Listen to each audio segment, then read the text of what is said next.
प्राथमिक और उच्च शिक्षा का एक निदेशालय बनाने के खिलाफ हिमाचल प्रदेश प्राथमिक शिक्षकों का क्रमिक अनशन आज 21वें दिन में प्रवेश कर गया है। इस बीच प्राथमिक शिक्षकों को हरियाणा के शिक्षकों का भी समर्थन मिला है। हरियाणा प्राथमिक शिक्षक और अखिल भारतीय प्राथमिक शिक्षक संघ ने हिमाचल सरकार को चेताया है कि अगर हिमाचल प्राथमिक शिक्षक संघ की मांगों को जल्द नहीं माना तो पड़ोसी राज्यों पंजाब, हरियाणा, उत्तराखंड, राजस्थान सहित अन्य राज्यों के प्राथमिक शिक्षक हिमाचल में आकर सरकार के खिलाफ आवाज बुलंद कर सरकार को बदलने से पीछे नहीं हटेंगे। हरियाणा प्राथमिक शिक्षक संघ के अध्यक्ष तरुण सुहाग ने कहा कि हिमाचल प्रदेश प्राथमिक शिक्षकों की मांगे जायज है, लेकिन सरकार इन्हें अनसुना कर रही है। हरियाणा प्राथमिक शिक्षक संघ हिमाचल के शिक्षकों के साथ मजबूती से खड़ी है और अगर भविष्य में शिमला में आकर विरोध प्रदर्शन भी करना पड़ा तो उससे भी पीछे नहीं हटा जाएगा।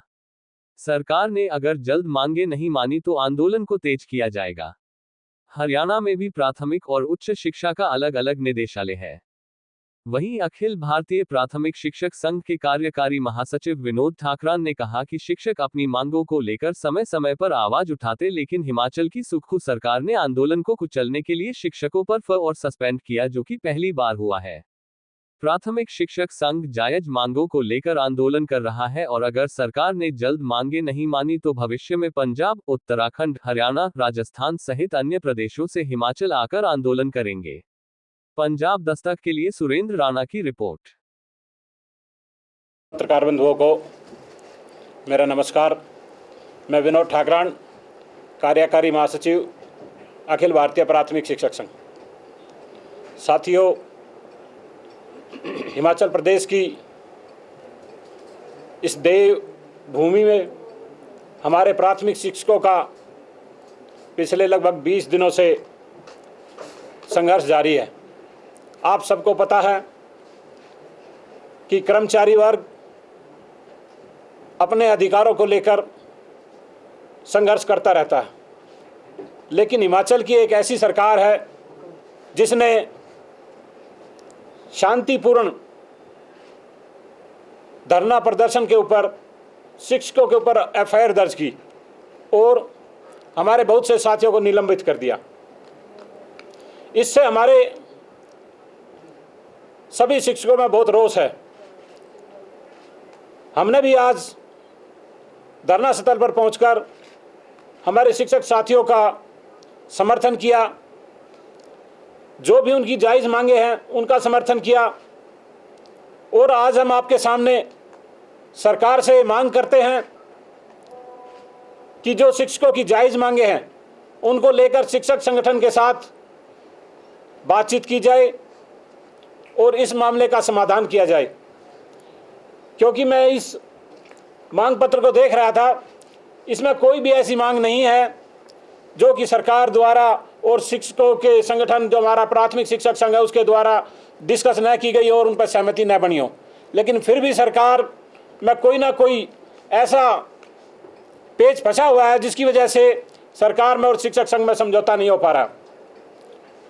इसके साथ ही साथियों, आज इस मंच से मैं हिमाचल प्रदेश की सरकार को यह चेतावनी भी देना चाहता हूं कि यदि जल्दी सरकार ने शिक्षकों की मांगों के ऊपर ध्यान नहीं दिया और इनको बातचीत के जरिए नहीं सुलझाया तो अखिल भारतीय प्राथमिक शिक्षक संघ हिमाचल के राज्य के प्राथमिक शिक्षक संघ का पूरा सहयोग करेगा। जिस प्रकार भी इनको साथियों का हमारी जरूरत होगी, हमारे साथ लगते हुए स्टेट्स जो हैं, पंजाब है, हरियाणा है, उत्तराखंड है, उनके भी साथी शिक्षक साथी धरने में शामिल होंगे और कोई बड़ा प्रोग्राम जब भी साथी करेंगे तो हमारे पास के लगते हुए जो प्रदेश हैं वो सहयोग के लिए बड़ी संख्या में हिमाचल की देवतुल्य भूमि पर आकर इनके संघर्ष में शामिल होंगे। धन्यवाद साथियों। पत्रकार बंधुओं, सर्वप्रथम सभी को नमस्कार। मैं तरुण सुहाग, प्रदेश अध्यक्ष, राजकीय प्राथमिक शिक्षक संघ हरियाणा। जैसा कि ठाकरान जी ने बताया है और पहले ही विदित है कि हिमाचल प्राथमिक शिक्षक संघ अपनी जायज़ मांगों को लेकर प्रदर्शन और धरने पर बैठा है। जैसा कि साथी ने बताया कि जायज़ जो मांगे थी डिस्कस करने के बाद भी नहीं सुनी गई। कोई भी शिक्षक संगठन हो या शिक्षक हो, वो कभी भी नहीं चाहता कि हम अपना क्लासरूम छोड़ें, हमारा काम बच्चों को पढ़ाना है, लेकिन मजबूरी में जब शिक्षक का शोषण होता है तो उस आवाज़ को उठाने के लिए आंदोलन का रास्ता अपनाना पड़ता है। साथियों, राजकीय प्राथमिक शिक्षक संघ हरियाणा ने मुझे जिम्मेवारी दी है कि मैं हिमाचल के आज इस जो आंदोलन में जो हमारे साथी कार्यरत हैं और जिनको निलंबित किया गया है, उनके समर्थन में आज हरियाणा यहाँ पे आया है। मेरे साथ मेरी कार्यकारिणी के सदस्य भी आए हैं और हम आपके माध्यम से ये बताना चाहेंगे, सरकार को चेताना चाहेंगे कि यदि जल्द ही जो ये जायज़ मांगे हैं, शिक्षकों का जो अधिकार है, हक है, वो यदि पूरा नहीं किया गया तो कितना ही बड़ा आंदोलन हिमाचल प्रदेश करेगा, हरियाणा उस आंदोलन में, उस लड़ाई में बखूबी साथ निभाएगा। पीछे किसान आंदोलन में भी जब पंजाब के किसानों ने आंदोलन किया था तो हरियाणा ने एक अग्रिम पंक्ति में खड़े होकर किसानों ने उस आंदोलन को सफल बनाया था। ऐसे ही आज हमारे जो शिक्षक साथी हैं ये आज आंदोलनरत हैं।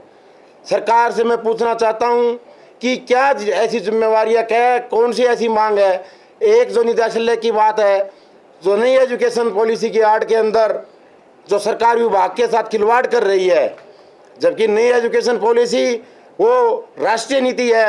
राज्य सरकार के पास अपना प्रावधान है कि वो अपनी जो शिक्षक नीति है या शिक्षा के ऊपर जो विषय है उसके ऊपर वो अपना कानून अलग से बना सकती है। उसकी आड़ में आज ये जो यहाँ पे सरकार है जो ये कह के आई थी कि हम कर्मचारी के हितैषी हैं, पुरानी पेंशन बहाली का नारा दे के आई थी, आज उसको बदलने की तैयारी जो सरकार कर रही है, हम इसका विरोध करते हैं। और आपके माध्यम से साथियों ये बताना चाहेंगे कि सरकार यदि शिक्षक को इस तरह आंदोलन के लिए मजबूर करेगी तो चाणक्य ने भी कहा था कि हमारे अंदर क्षमता है कि हम राष्ट्र का निर्माण करते हैं। और उस टाइम पे भी एक चाणक्य ने एक आम छात्र को लेकर इस राष्ट्र को एक बड़ा, जिसने एक तंत्र करने का काम किया था, वो राजा दिया था। हम ही सरकार को पलटना जानते हैं। आज ये लोकतंत्र का नाम लेके सरकार जो ये खेल कर रही है, हम उसका विरोध करते हैं और आपके माध्यम से पुनः सरकार को चेताना चाहते हैं, यदि सरकार इन जायज़ मांगों को जल्द ही हिमाचल प्रदेश के प्राथमिक शिक्षकों को, इनके प्रतिनिधिमंडल को बुला के पूरा नहीं करती तो जो भी आंदोलन, जो भी कदम हिमाचल के शिक्षक, हिमाचल का प्राथमिक शिक्षक संघ का संगठन उठाएगा, हरियाणा प्रदेश अग्रिम पंक्ति में अपने भाइयों की लड़ाई में साथ रहेगा। जय शिक्षक, जय भारत, जय हिंद।